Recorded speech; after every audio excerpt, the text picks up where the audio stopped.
नमस्कार, आप देख रहे हैं लाइव सिटीज। मैं हूं आपके साथ सौरभ राज। 2024 लोकसभा चुनाव में तेजस्वी यादव ने क्या हासिल किया? क्या उन्हें काफ़ी कम रिजल्ट मिला जितनी उम्मीद थी?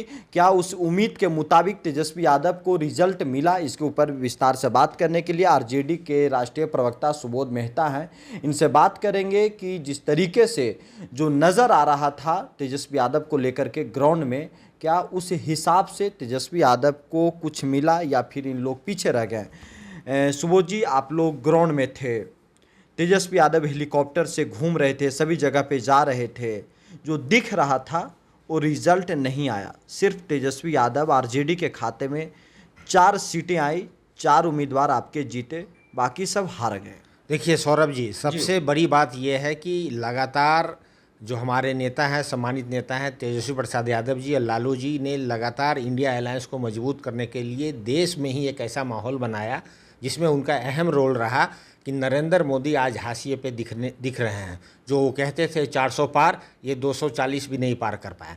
अब जहाँ तक बात रही कि हासिल क्या हुआ, आप जानते ही हैं कि जो हमारा पिछला जो चुनाव था उसमें देखिएगा तो 15% वोट हमारे पास था। आज बढ़कर हम लगभग 23% वोट हैं, यानी कि लगभग 7% से भी ज़्यादा हम जम किए हैं वोट परसेंटेज में।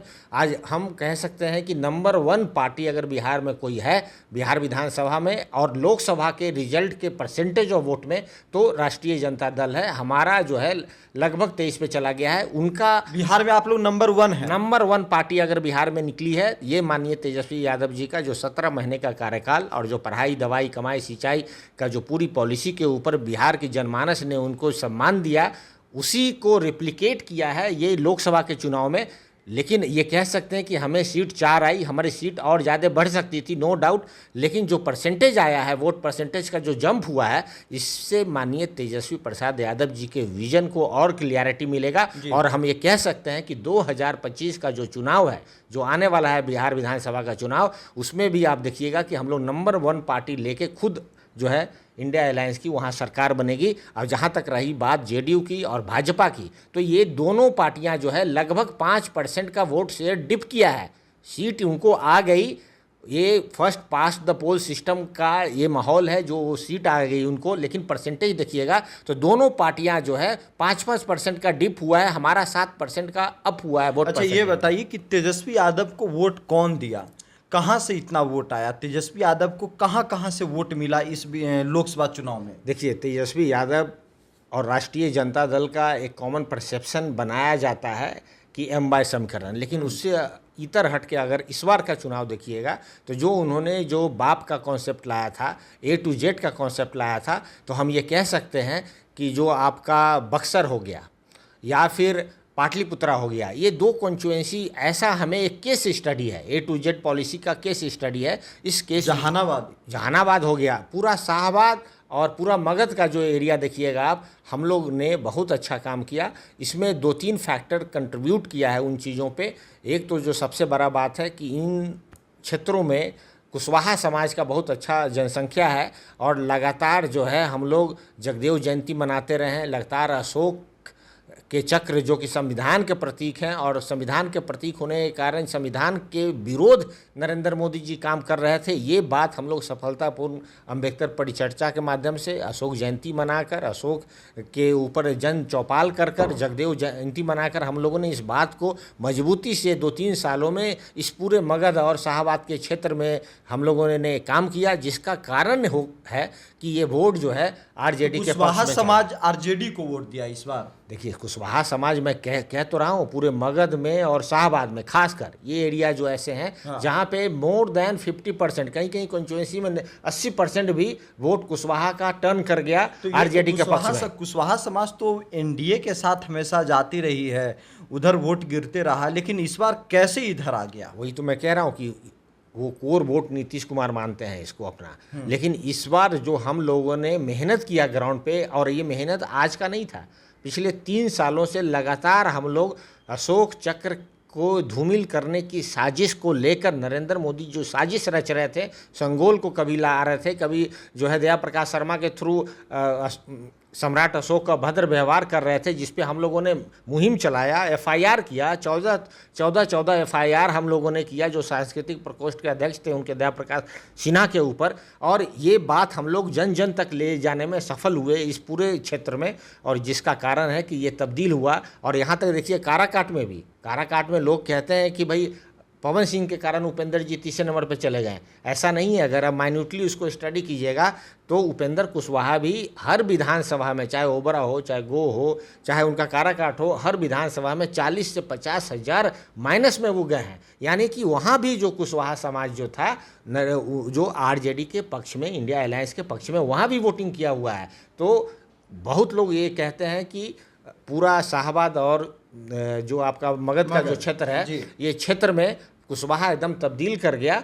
और ये प्रक्रिया मैं आपको बताना चाहता हूँ कि 2025 आते आते तक हम लोग सीमांचल, कोसी और चंपारण, इन सब बेल्ट में हम लोग जाएंगे। और जाने के बाद जो बात नरेंद्र मोदी जी ने जिस तरीके से धूमिल करने का प्रयास किया, ये बताइए कि जो लवकुश समाज कहा जाता है कि नीतीश कुमार, अब तो सम्राट चौधरी भी डिप्टी सीएम है, वो भी अपने समाज को लेकर के काफ़ी जागरूक रहते हैं। लोग कहते हैं कि वो नेता बन चुके हैं कुशवाहा समाज के।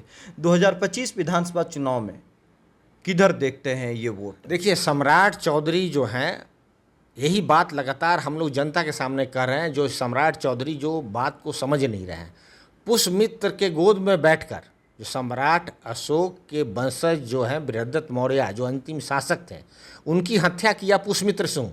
तो पुष्यमित्र सिंह के गोद में बैठकर मौर्यवंशियों की बात नहीं हो सकती है। ये सम्राट चौधरी को मैं तो सम्राट चौधरी मौर्यवंशी का बात नहीं कर रहे हैं। सम्राट चौधरी तो सिर्फ लालू जी के पुत्र, लालू जी की बिटिया, लालू जी के ऊपर अभद्र टिप्पणी करते रहते हैं। सम्राट चौधरी अगर मौर्यवंशियों का अगर कुछ किए होते तो आज भारतीय जनता पार्टी में उनको शून्य नहीं दिखाई देता, कुशवाहा समाज को वहाँ टिकट मिलता। लेकिन वो असफल हो गए। असफल इसलिए हो गए क्योंकि उनको पता है कि पुष्यमित्र के गोद में बैठकर मौर्यवंशियों का कभी जो है, कभी सफलता वो नहीं होगा उनको। और पुष्यमित्र सिंह ही जो ऐसे लोग हैं जो कि आज भाजपा जिन मुद्दों को लेकर आज देश में राज करना चाहती है, सम्राट अशोक के मूल्यों को धूमिल करना चाहती है, उसी के गोद में तो बैठे हुए हैं उपेंद्र कुशवाहा। 2025 में क्या होगा? 2025 में लड़ाई एकदम सामने दिख गई। अब इसमें पूछने की बात है, जब परसेंटेज हमारा, जब नंबर 1 पार्टी निकल कर आ गए, 23% हमारा वोट है। जब वोट परसेंटेज आपके पास रहता, रिजल्ट नहीं आपके पास। आप विधानसभा में देखिएगा, विधानसभा में भी जो हमारा वोट परसेंटेज आया, वो उस हिसाब से हम 80 सीट जीते। और उससे विधानसभा से भी हमारा वोट जो है लगभग 4% बढ़ गया है। तो इससे ये पता चलता है कि अगर उस लीजिएगा कंपैरेटिव स्टडी कीजिएगा तो उसमें एकदम क्लियर है कि तेजस्वी प्रसाद यादव जी 2025 में मुख्यमंत्री बन रहे हैं। और लगातार हम लोग कह रहे हैं कि पूरी पार्टी, पूरा ऑर्गेनाइजेशन हम और मेहनत करेंगे, और मेहनत कर कर हम पूरे क्षेत्र में जहाँ पे मिथिलांचल है, सीमांचल है, जो है चंपारण का बेल्ट है, कोसी का बेल्ट है, इसमें भी हम लोग अच्छा मेहनत कर करके तो तेजस्वी यादव एमवाई के आधार पे मुख्यमंत्री बनेंगे या A to Z के आधार पे? हम तो आपको खुद ही बता रहे हैं, A to Z का केस स्टडी निकल कर आया है पूरा मगध और शाहबाद। यही स्टडी मैं बता रहा हूँ, इसी स्टडी को हम लोग रेप्लिकेट करेंगे। रेप्लिकेट हुआ है, वहाँ भी हुआ है, लेकिन जो परसेंटेज ऑफ वोट है वो बढ़ा है, लेकिन उस एरिया में सीट नहीं आया है। तो हम लोग और थोड़ा मेहनत करेंगे, परसेंटेज ऑफ वोट भी आए। आप देखिए जैसे शिवहर हो गया, शिवहर में अगर हमें 15,000 वोट और आता तो हम जीत गए होते।